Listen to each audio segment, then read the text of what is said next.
Alright, so like you said, I'm David Dorsey. I work at Click Security doing R&D.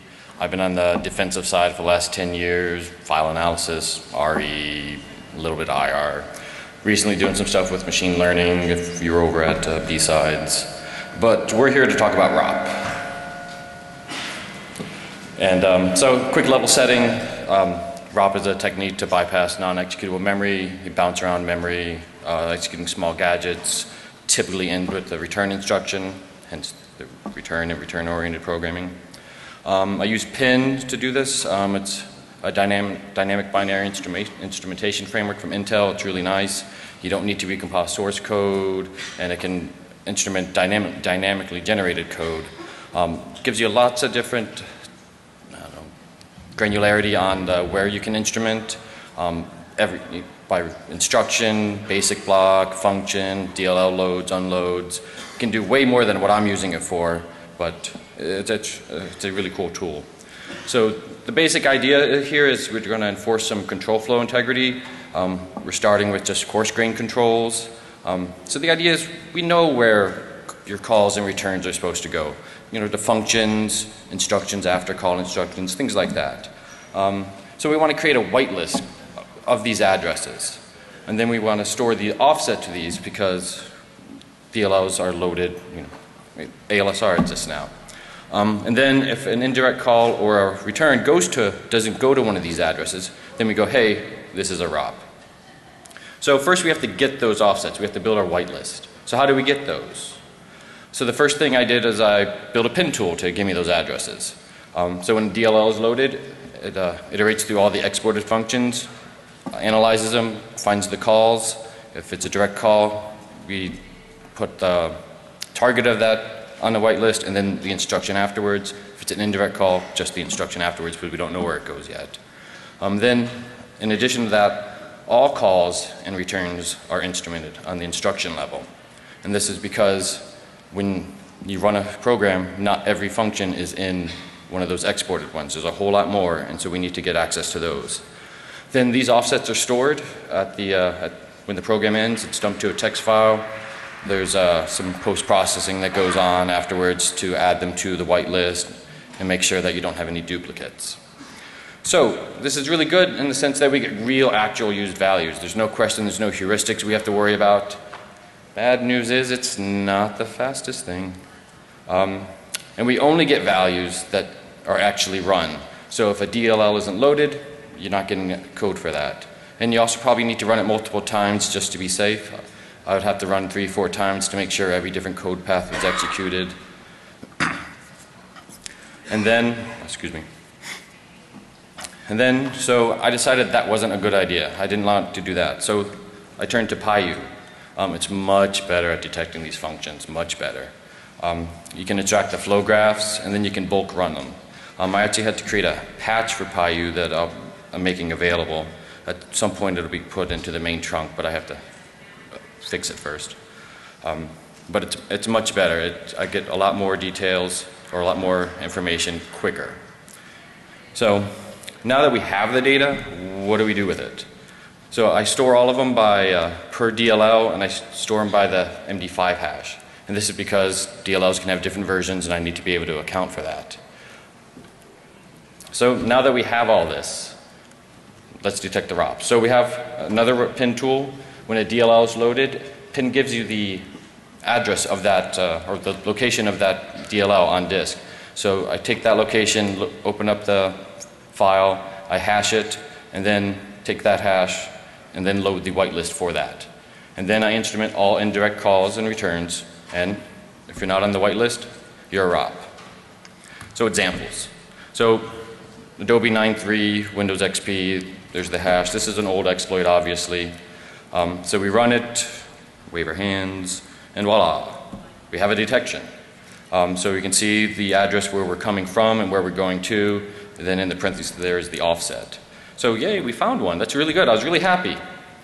Well, we only detected one, and that was disappointing. All you need to do is detect one, but I always want more.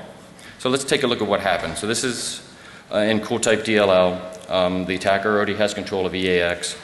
This is the beginning of the ROP chain. So the call executes and we jump here. And actually we don't detect this one at the moment. There's a call before it, so this address is actually on the whitelist at the moment. So that's disappointing. So okay, that's why we didn't detect this one. We execute those 3 instructions and we get to this. So we do a stack pivot, and this is the one we detect. So like, okay, great, we detected this, now let's see why. So let's look at the instruction before it. Well, there actually isn't really an instruction before it because it's not really a instruction that's supposed to be there. We're returning into the middle of an instruction, and we can detect that. So at this point, this is where it dies, at this return right here, and that's because the pin is affecting my memory layout. It's messing up the heap spray. So when the return happens, we're going to a random spot in memory, which is generally not useful when you're trying to execute a program or anything. So on a side note, I don't know if we should run everything in pin because, hey, I prevented it from happening. So let's make believe here. How would we have done if this had actually executed completely? So there's 45 chains in this ROP sequence, only 14 unique addresses. Not terribly surprising once you have a gadget that works. No sense finding another one that does the same thing. 2 of these were indirect calls, and we had 43 returns. 3 of the 14 addresses were on the whitelist, so we had a pretty good detection rate there. And overall, all the chains, we only missed 3 of them. So not too shabby there. Example 2 here, Adobe 9.5, also on Windows XP, more recent a vulnerability from late last year. And then this one, unfortunately, I didn't get anything. Pin was messing up the memory layout again, despite my best efforts. So we have to, again, unfortunately, we have to go to the make-believe. So this one actually had a huge ROP sequence. It's 208, but it was dominated by a NOP sled, essentially. It was returning to itself over and over again. And once it finished that, then it went around about its business. 15 unique addresses this time, all of them returns. Again, only 3 were on the whitelist. And of all the chains, we detect 204 out of the 208. So we seem to have, on the address part, about the same detection rate. So let's do a little math. How good would this work if we could get it to work in pin? So you can see, you know, the math works out in your favor pretty quickly. Even at 10, there's a lot of 9s in that detection probability. That's a good thing. And so let's say this might be a little optimistic, we'll say. So what if we drop it to 50%? Even at 10 addresses, you still have 99.9%. I was happy with that. So let's talk about the limitations of this. Obviously, breaking down the stack pivot, that's a pretty big limitation, unfortunately. Since we're running this in pin, it's also kind of slow. This is not ready for prime time. I don't want to make you think that it is. We don't handle jump-oriented programming, job. I would need a sample to test that out first. And we only do the coarse grain control flow integrity, not the fine grain yet. So what's left to do? So obviously I still have to figure out the heat problem. There's probably much better, smarter instrumentations I can do. Maybe do things at the basic block level rather than every single instruction. I can push the analysis to another thread. The analysis doesn't take a long time, but microseconds add up when you do it billions of times. I want to add checks for JOP in there since I think we can do that. I'd love to implement this on OS X and Linux. That should be fine. Also, on Wednesday at Black Hat, there was a really good talk about bypassing all the ROP stuff. Beast is in your memory. I want to talk about that for a little bit here. They defeated essentially all the coarse grain CFIs. They had a sample, a demo where they defeated Emmet, the latest one. It would defeat my current implementation, defeated return frequency and sequence length heuristics from K-Bouncer and Ropecker. So that's the state of the art now. So they raised the bar, so how can we defeat them now? That's the big question. So we can start to implement fine-grained controls. As I stated earlier, we currently wouldn't detect this particular call into this location. However, really the only place where you should return to this specific address, the CB38, is from that call. So if we're not coming from the return in that call, then that's very suspicious. So we should be able to do that. When we pull all the addresses in the, with PyU, we can easily get the return addresses from where they go. And so, and since we do all this, pre-processing, this shouldn't add a lot of analysis time. And I think, we should be able to defeat what they currently have at the moment. So just, raising the bar and then their turn to raise the bar.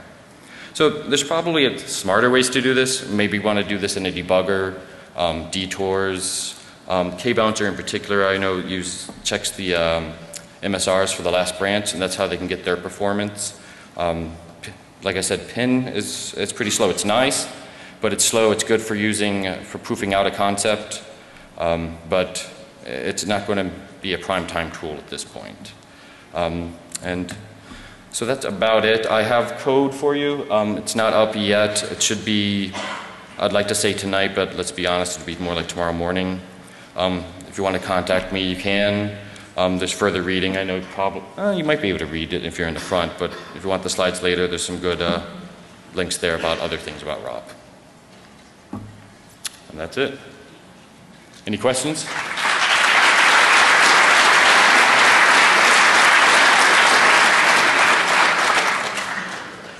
I can't see a thing. All right. I got pie. Yeah, I got a ton of time, so I can go back. I know, I talked fast, I apologize. So one thing to note here, the ICU CNV36, that's used a lot because it's not ALSR'd, so in the 9.x series. So in most of your attacks against Adobe 9X, they'll use this. Let's see what else. That's about it, really. The other ones, there were some calls that I could detect, indirect calls, so it wasn't just returns.